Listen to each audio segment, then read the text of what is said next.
Hi class, welcome to Thursday Read Aloud. Woohoo! We are still going to be reading about Mr. Cesar Chavez. I want you guys to remember once again what sort of book was that? What sort of genre was that? What was that genre called? And what does it mean? The word for it is biography. Ah. What does a biography mean again, though? It's like a bio or life. It's a life story. So bio stands for life. So it's a life story of someone. So we are reading a biography about Cesar Chavez. We are reading about Mr. Cesar Chavez, a biography about him, because last week we talked a lot about activism, and he was a very strong activist for farmer workers' rights. So when we last left off, I'm going to share my screen so you guys can see. I want you guys to remember where we last left off with Caesar in his life. What was he doing? So as you can see, it tells us right here, he resigned and he resigned from the CSO, and then he started his own union. So a union is when workers are the members. It's only made out of, normally unions only made out of workers. And it's those workers who are fighting for their rights. I don't know if you were aware of this, but actually teachers have a union. It's called a teachers union. And we as teachers, we work for certain rights and working conditions that we should have that are necessary for our job. So let's see what sort of experiences he has while working for those farmers' rights and helping to build that union. Once again, our big question is, what is fair? I'd like you guys to think about that. What is fair? Okay, let's go on to the reading. The contractor charges us for drinking. By the end of the summer, Caesar had enough members to form a union, the National Farm Workers Association. The contractor charges us for drinking water. This is one of the workers. We need better wages. I can't even afford running water in my home. So think about it. If you were this man right here, what if you were at school and you went to the water fountain and you had to pay to drink the water? That's what's happening with him. He has to pay to drink the water at his work. The NFWA, that's the National Farm Workers Association, held its first meeting in September. Dolores Huerte and Caesar's brother Richard were important organizers in the new union. We will fight for our cause. Viva la casa. All farm workers will have a say in their working conditions. Viva la casa. That's amazing. I like how she said all farm workers will have a say. So she's saying that we are going to listen to you and hear you, and we are going to make sure that the changes that you want are a part of the deals that we're going to be talking about with the farmers, because it's farm workers and then the farmers. That's what's really happening right here, is there's almost a divide in between them, or the bosses or the farmers. Soon, workers everywhere had heard about Cesar Chavez, the NFWA, and La Casa, the cause. We crawl through spiny rose bushes for them. We work at top speed. The growers promised us $9 per thousand plants, but they pay us only $6.50. What I'm going to start doing is I'm going to start keeping track of some things that are working conditions that these people had to put up with. So one was not getting paid fairly. They were promised a payment and then they weren't able to get that payment. They didn't receive that payment from their boss or farmers. So not getting equal payment or promised payment. Another thing that was unfair, another item that was unfair was they were charged for drinking water. And what's another one? Another one I saw, they had to climb through spiny, so unsafe work environment. So unsafe, a work environment is what's surrounding us. Think about it. I had all these thorns, all these spiny bushes around me. It'd be really hard to teach. So these are a few things that I noticed. Unsafe working conditions, they were not getting the payment that they should have been getting. And then they were charged for unnecessary things like drinking water. You shouldn't be charged at your job for drinking water. Rosebush field workers in McFarland, California asked the NFWA for help. Cesar helped them organize a strike against the Mount Arbor Company. We've got to ship these roses. The longer they sit here, the more money we lose. And we have no choice. After just 4 days, the growers gave the workers a raise and the strike ended. So we can do a little cause and effect analysis. So the cause, first off, if I give you an event, the effect was I saw the farm workers striked. That's first what happened. Why did they strike? What was the cause of them striking? The cause I see of them striking was the unsafe working conditions.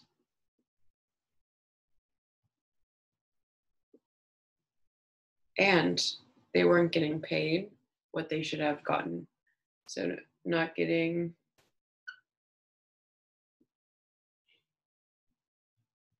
payment promised. Okay. And then that effect was they started their strike. After their strike, though, what happened? What was the effect? So cause they had a strike. The workers, the strike means they stopped working. The effect was then, because they stopped working, the farmers decided, okay, we will pay you more so you can begin your work again. So workers paid more. That was the effect of what happened. So here you go. The cause, the workers were given unsafe working conditions. They weren't being paid what they were promised. So the effect was then a strike. Strike meaning they stopped working. When they had a strike for long enough, the effect was the farmers needed them to work. So the farmers decided, okay, we'll raise you, we'll give you a raise, and we will pay you more. The NFWA's membership grew after the rose growers' strike. Then on September 8th, 1965, Cesar received news that would bring even more attention to the NFWA. Cesar, Filipino grape pickers are striking in 9 vineyards in Delano. The owners will surely ask Chicanos to take those jobs. We cannot take those jobs while they hold out for fair wages. We have to go on strike with them. I see here, he's showing one of his internal characteristics. His internal characteristic, or something about his inside, his cooperation. He's choosing to cooperate with the other people, the Filipinos. That's another race. He's choosing to work together with them. A few days later, the NFWA held a meeting to discuss joining the Filipino grape pickers. They are asking for a 40-cent raise to $1.40 an hour. They are living in poverty. Only $1.40 an hour? That is very low. I'm thinking they're definitely barely surviving in this world, our economy, or this world, with only $1.40 for an hour of work. We have to aid our brothers, the Filipinos, in this just cause. Let's go out on a strike. Strike! That's what these people are yelling in the little text bubbles, or speech bubbles. The NFWA voted to join the Filipinos in their strike. Together, the two groups had at least 5,000 people stop work on 48 ranches in the San Joaquin Valley. Growers called in strike breakers, or replacement workers to work in the fields. And you see in these little speech bubbles, strike, don't work here, don't betray your brothers. So they're trying to get people not to give in to those farmers. Not the Great Delano grape strike. As the strike went on, more and more workers joined. Angry farm owners fought back by threatening and beating picketers. Ooh. So these farmers, these people who own the farms, the farm owners, they're hurting the others, just the picketers, the protesters, just because the protesters want to make sure that they are getting working conditions that are best for them and getting the pay that they were promised. Is that fair for these owners to be hurting the protesters? Someone's going to get hurt. Watch out. And then this is the farm owner. I don't care if I run all of you over. That is, get out of here. It's pesticide.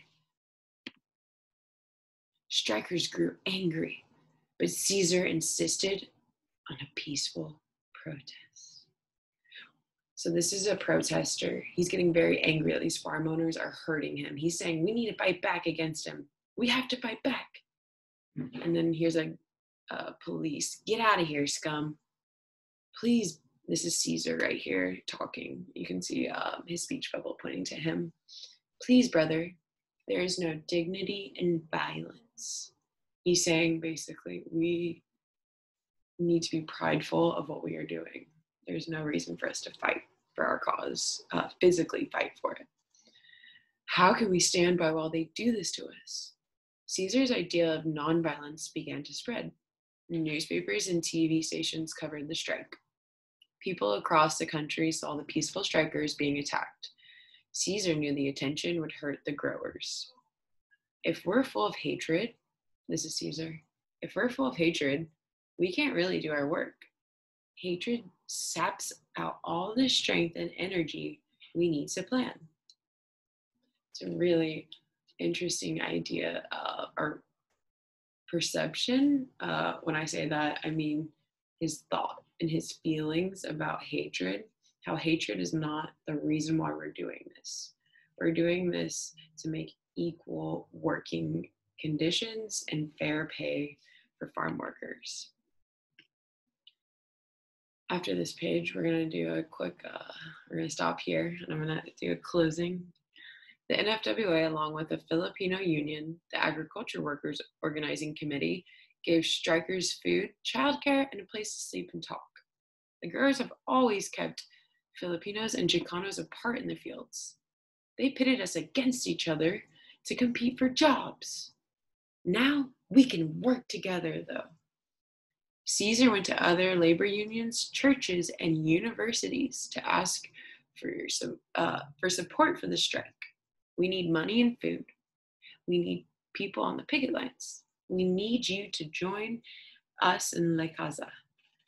So once again, you see something from this page, this end part, him going to all these places.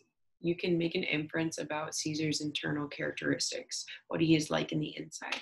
What I'm thinking is this just goes to show us once again that he is very cooperative. He is trying to get others, and he's also willing to speak his mind. He's trying to get others to join in his cause, la cause. And so he's cooperating and he's very verbose, or trying to get others help through speaking to others.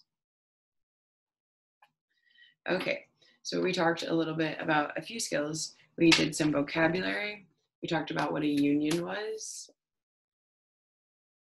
Remember, a union is when the workers are the members and the workers work together to kind of make an agreement with each other about the rights that they want as a worker.